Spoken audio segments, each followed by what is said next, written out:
RB11. Saquon here? Saquon. All right. I understand the concern, but if we're going to give the benefit of the doubt to Christian McCaffrey, who we have seen be the elite Konami code at running back, I have to do the same thing for Saquon, because we've seen him only once, but it did happen, finish as a top 5 running back in his rookie season. Had a bit of a Joe Mixon treatment with awful, god-awful, terrible Giants teams, and of course he has failed to stay healthy. However, I truly believe he was returning to form last year after week 4 when he posted back-to-back RB1. I think they were RB1 weeks for the week that week in weeks 3 and weeks 4 before he picked up another ankle injury in week 5, was able to play through it, but it derailed his season from as far as the lofty expectations. It's simple. Saquon Barkley remains an athletic freak and a yards created monster. Shout out Graham Barfield. Anytime I bring up yards created, that is his creation. That is his baby. It's one of my favorite metrics to look at for running backs, which is why I like Kenneth Walker. But anyway, Saquon Barkley is a absolute freak of nature who has performed big time in spite of terrible offenses. This offense is as good as it's been since his rookie year. They beefed up their offensive line. I don't expect all that much from Daniel Jones, but I do believe in their head coach, Brian Daboll, who oversaw one of the greatest ascensions of an offense that we've seen in recent history with the Buffalo Bills. Saquon will be the catalyst of that offense if he's healthy. And I have no reason to believe that, again, if he's able to play even 12 games, that he can't finish as a low-end RB1. So, honestly, yes, Fournette it's more of a numbers crunch for me for why Fournette just misses. But again, I'm swinging for the fences on a player like Saquon. When you can get him in the 3rd round, I will take that chance. I will take that up. I will take that shot. Yeah, I mean, you talk about the 2 games he had before the Dallas game, where he only had like 2 carries and only played 9.5% of snaps. Yeah, that's where he got hurt. I think that's where he got hurt. Right? Yeah.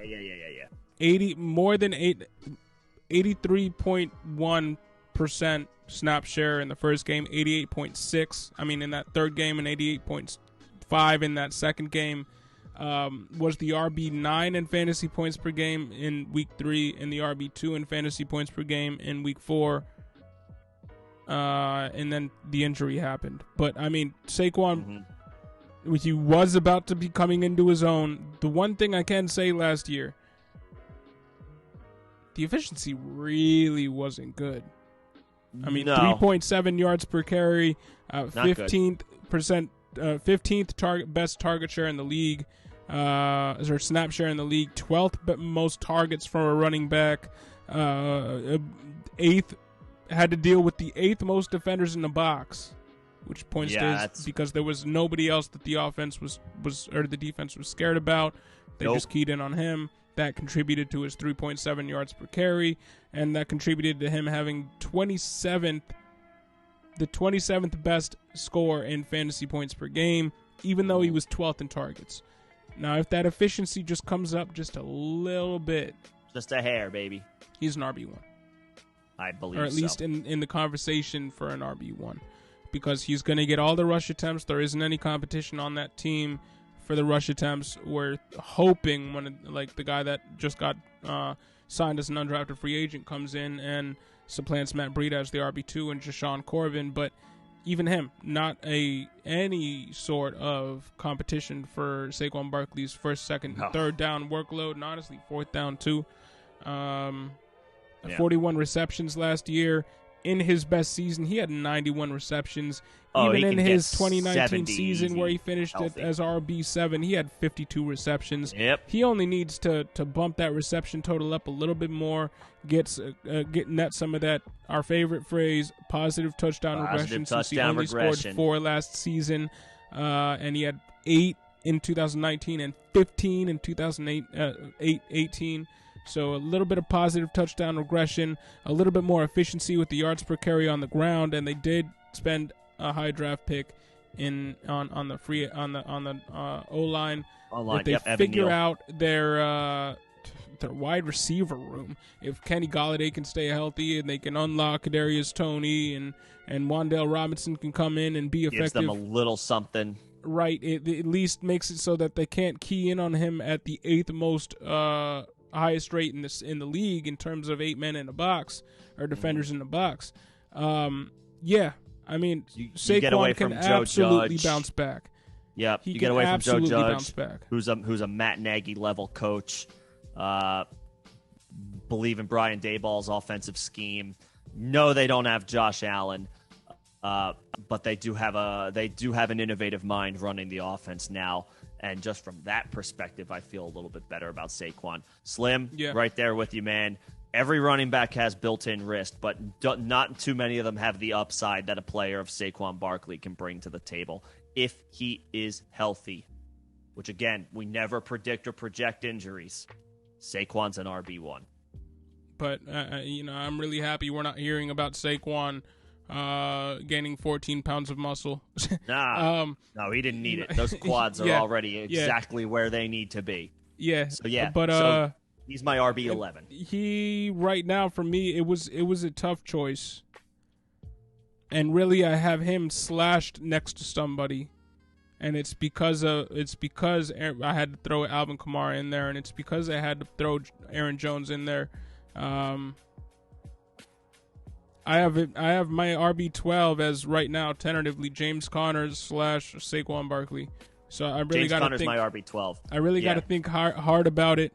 You didn't have Leonard Fournette in your top 10. He was a squeeze. Yeah. He's RB9 for me, so somebody has to get pushed down.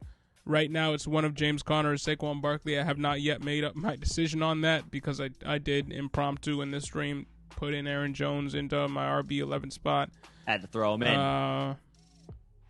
Then Saquon was my RB12. So right now, Saquon's my RB13. I still feel great about Saquon. It's a numbers crunch. There is a route to him catching less receptions than we would like. It's technically within the realm of possibilities for him. There could be growing pains with just the offense being this is a first-time head coach, and we have seen that go wrong in places, even though they had great coaching bloodlines. Like we've seen that. Sure. Yeah, we've seen. So I'm not willing to good just coaches say, falter because the personnel stinks. Just because I'm a Bills fan, what's his name? Sean McDermott. Bloodlines. I'm gonna trust Daboll and Sheen. Yeah, that's great. Coaching bloodlines, GM bloodlines with Sheen coming from McBean. Or Brandon Bean, but still, gotta see how it plays out. Don't love this quarterback. Let me see the offense and how it plays out with the coaching stuff and everything for a year.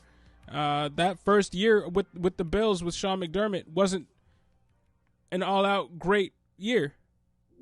Took him a little bit to work into that. Might be the same in the Giants. Or with the Giants. So, yeah, Saquon should be the heart and soul, the heartbeat of this offense. But for me right now, he's RB13 because there's still question marks that I don't have with some of these other guys. There's warts. There's warts for sure. But talent-wise, man, he's a top 10 talent-wise. It's just... Yeah. You do have to factor in the injury risk. You do have to factor in first-time head coach. You do have to factor in this offense was terrible last year. You do have to factor in the quarterback sucks. Sure, the quarterback we don't believe in, but it doesn't take that much to just dump the ball off. True. Let him catch it and run for 7 yards here and there, 8 yards here and there, bust one off for 15 to 20 yards every so often, maybe a few times. Saquon's floor should be 50 catches. His floor should be catching 50 balls. So I have him as my 11.